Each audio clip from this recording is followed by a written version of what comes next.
නගේ කාගේද මේ ගේ නගේ? ඒගේ මගේ. සගේ මේ ගේ ඇගේලු. අගේ තාම කාටවත් දීලා නැහැ වගේ.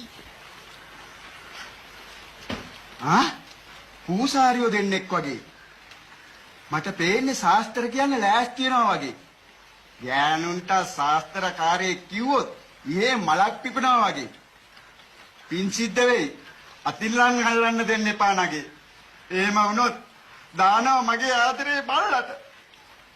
ඔයගොල්ලොත් ආවේ මගේ හිතේ ගේ බලන්න වගේ. මේ ගේ මගේ හිතට අගේයි හැංගේ නම් මා අදම මුදල් දී ගනිමි නගේ. ගේ මගේ වුණාට පරාණ භුක්තිය අම්මගේ.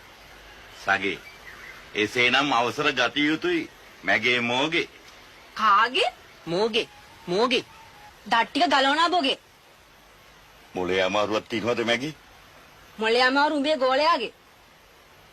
ගෝලයා කාට හොඳ නෑ බෝගේ. කට හොඳ නැත්තේ මගේ නෙවෙයි උඹගේ. උඹ ගෝලයාද මගේ මං ගෝලයාද බෝගේ?